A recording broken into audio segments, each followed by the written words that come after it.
But I mean, it's something you see all the time in football. It always baffles me. But what's even more surprising to me is you take managers, for example, who take a job and slowly they kind of fall down the pyramid, and then sometimes you can understand why their name's not been linked, or even their first job doesn't go well, and then they kind of struggle to get back in. But your experience and the successes you've had are so vast that I can't really put my finger on why it's been, if I think it's 11 years since your last job. Do you understand, like, there have been conversations, right? Because I know you were linked with the Hearts job, and you mentioned that your name always comes up when the Rangers job is announced. Well, he sacked me in March 2014 for performance. What's interesting is that over the course of the next number of months or whatever, I find myself getting into a long-standing dispute with the previous owner of Forest. In addition to that, I've got to tell you, I've been horrendously advised by people that should have known better. And I'm talking people in the non-footballing side that should have known better and should have gave better advice. But what's very interesting, Finlay, is that I then find myself in November 2015, I get a call from Fawaz Al-Asawi. He flies me down to London and he offers me my job back.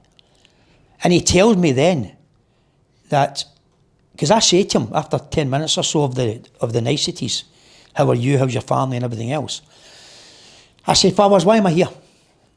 And he said, Billy, you're here because I've made a huge mistake. I've listened to the wrong people. I want you to come back as manager. I say to him, Fawaz, there's obviously outstanding issues you need to resolve. Unfortunately, Finlay, it didn't get resolved. And then in 2017, January 17, I get a call again from Fawaz, please come back to Forest. I've listened to the wrong people. And then in 2019, he tries to buy Bolton. He makes contact with me again. He asked me would I come back as manager. And things just kind of move on from there. In between that, I've had conversations with clubs. The Rangers thing's very interesting. My management company, Lee Doyle, gets contacted by a director of Rangers. I think it may have been 2017, Finlay, around about 17. But Lee gets contacted from Superior Sports Management, gets contacted by the director of Rangers. He tells us that I am in the running to be interviewed for the Rangers job. Stuart Robertson, who at that point I think may have been chief exec or whatever, was going to make the call the following morning to us to arrange for me to have an interview, and sadly that call never came in. I've been linked with Rangers way back since 2004, when my stock was sky high, when I was getting to the promotions, getting to playoffs. And ever since 2004, Finlay, to today, I've got to tell you that there has never been contact by Rangers. There has never been a request for an interview, even when my stock was sky high. At no point has this club ever came forward and had a discussion. But we certainly did have contact from a board member. We certainly were told that we were getting interviewed, and sadly it never happened. And then, of course, as you said, there was a Hearts thing and one or two other conversations that never went anywhere. But it seems to us that every time we get to third base, something happens. Now, we can sit and second guess what happens. But something happens when we get to third base. And if this is a results-driven business, then I'm sure you would agree. You would think that interviews and conversations would take place, it would go somewhere.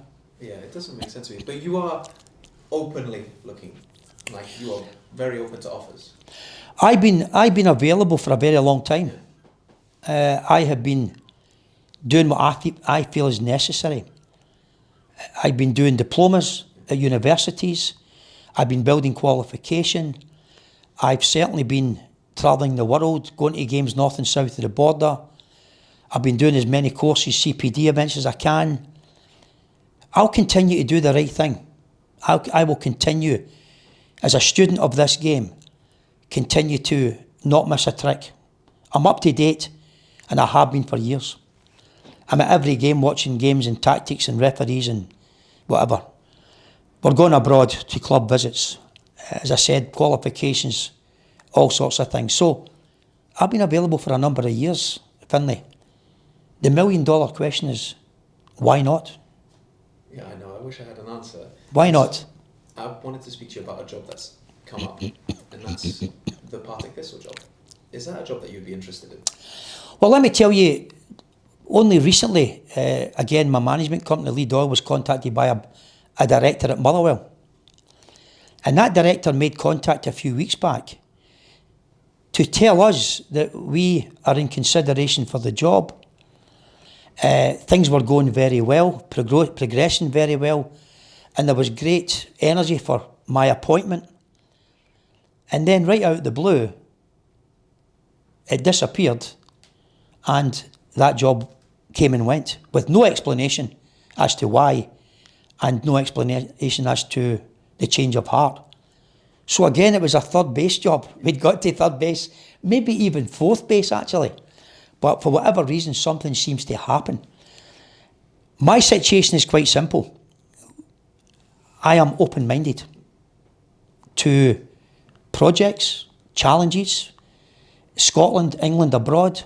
I'm very open-minded. I've been playing this game since I've been 6 years of age. I love this game. No matter what's happened in the last 11 years will not put me off in any way. There has been a lot of stuff to deal with.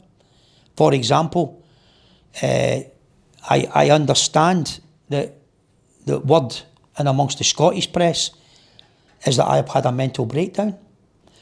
There has been rumours that I have a drink problem and I'm teetotal. I know that, yeah, that shocked me. People said that. And it came to light just recently, actually, when my brother-in-law, John Spencer, who, as an ex-Chelsea player, was invited by the club to Chelsea just recently at one of the games. After the game, or at half-time, he was doing the hospitality, as you do. He was then approached by an ex-teammate called Jody Morris, who worked with Frank Lampard at Derby County. And when they were chatting away, Spenny and Jody Morris, some guy came up to talk to the two of them, and he admitted that he was a Derby fan. Jody Morris then says, John Spencer's brother-in-law, ex-Derby manager. Long story short, they have a quick chat. This guy walks away and Jody Morris says, Spenny, I didn't realise that Billy was your brother-in-law. He says, we went to Derby County, Frank and I, and from the first day that we arrived at the club, we were told that Billy was turning up at training drunk. He was going to games half cut, and there was a continued drink problem at Derby County, hence the reason why Billy left the club. And of course my brother-in-law said, Jody, Billy's teetotal, has always been teetotal. So there's lots of things, Finlay. Mental breakdown in the Scottish media, throwing games in England, being a drunk, working take your pick. You can sit there and you can make the assumption yourself on what has been said and not been said. But certainly from my point of view, my role at a club is to win matches. I did that. My role at a club is to make players better. We did that.